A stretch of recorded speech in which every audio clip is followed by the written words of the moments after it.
ಈ ಒಂದು ಕುಸ್ತಿ ಪಂದ್ಯಾವಳಿಯ ಆಯೋಜಕರು ಕೇಂದ್ರ ಬಿಂದು ಪುಟ್ಟರಾಜು ಪುಟ್ಟೇನವರು, ಅದೇ ರೀತಿ ಶ್ರೀಯುತ ಕಾರ್ತಿಕನವರು ಈ ಒಂದು ಕುಸ್ತಿಗೆ ಆಶೀರ್ವಾದವನ್ನು ಮಾಡ್ತಾರೆ.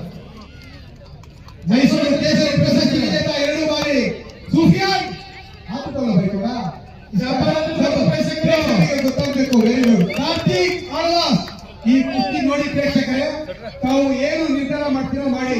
ಈ ಕುಸ್ತಿ 20 ನಿಮಿಷಗಳ ಕಾಲ ಬರೀ ರುಂಕೆ ತೀರ್ಪುಗಾರರಾಗಿ ಗಣನ ಮತ್ತೆ ಚೋಟನಾಯಕ ಮಾಡಿ. Sufiyan very good. ಕಾರ್ತಿಕ್ 1 ಬಾರಿ ಕುಸ್ತಿಯನ್ನು ಬಹಳ ಚರ್ಚೆ ಕುಸ್ತಿ ತೀರ್ಪುಗಾರರನ್ನು ನೋಡಿ, ಯಾಕೆಂದ್ರೆ ಬಹಳ ಉತ್ತಮವಾಗಿ ಕುಸ್ತಿ ನಡೆಯುತ್ತದೆ. Okay sir. ತೀರ್ಪುಗಾರರು ಸಹ ಅಷ್ಟೇ ಉತ್ತಮವಾದ ತೀರ್ಪುಗಾರರು ಮತ್ತೆ ಹಳೆ ಪೈಲ್ವಾನರುಗಳು. ಈ ಕುಸ್ತಿಯ ನಂತರ ಒಂದು ಕೇಂದ್ರ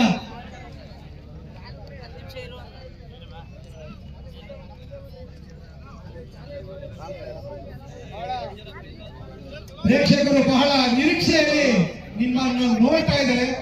ನೀವು ಕಲಿತಿರ್ತಕ್ಕಂಥ ಹಿಂದಿನ ಪ್ರದರ್ಶನ ಮಾಡಿ.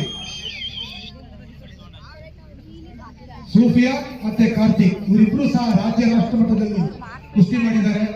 ಮತ್ತೆ ಮೈಸೂರು ಕೇಸರಿ 2 ಬಾರಿ ಪ್ರಶಸ್ತಿ ನಮ್ಮ ಮೈಸೂರು ಜಿಲ್ಲಾ ಕುಸ್ತಿ ಸಂಘದಲ್ಲಿ ನಡೆದಾಗ 87 ಕೆಜಿ ವಿಭಾಗದಲ್ಲಿ 2 ಬಾರಿ ಕೇಸರಿ ಪ್ರಶಸ್ತಿ ವಿಜೇತ ಸೂಫಿಯಾ.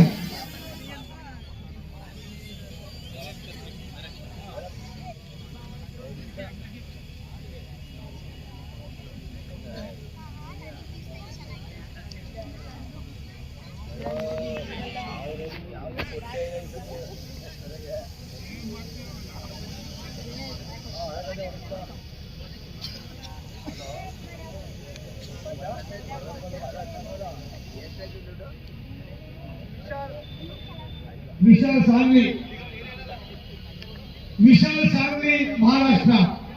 ಅಥವಾ ಪ್ರತಿಸ್ಪರ್ಧಿ ರಾಜ್ಯ ರಾಷ್ಟ್ರ ಮಟ್ಟದ ಉತ್ತಮ ಕುಸ್ತಿ ಕ್ರೀಡಾಪಟು ಪೈಲ್ವಾನ್ ಮೋಹನ್ ದಾವಣಗೆರೆ. ಅವರು ಸಹ ವಾರ್ಮಪ್ ಮಾಡ್ತಾರೆ. ದಯವಿಟ್ಟು ಉಪೇಂದ್ರ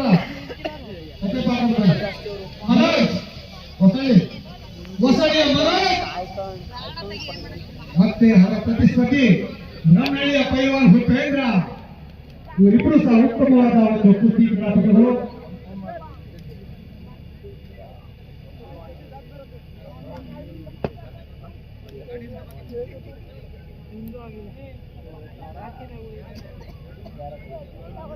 ಈ ಒಂದು ಕುಸ್ತಿಗೆ ಮುಖ್ಯ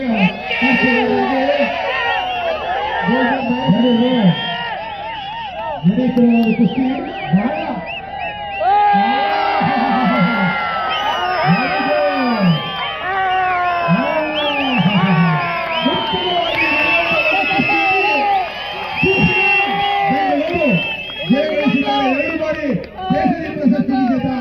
ಉತ್ತಮವಾದ ಕುಸ್ತಿಪಟು ಪ್ರೇಕ್ಷಕರೇ. ನಾನು ಮೊದಲೇ ಹೇಳಿದ್ದೆ, ಇದ್ರ ಜೊತೆ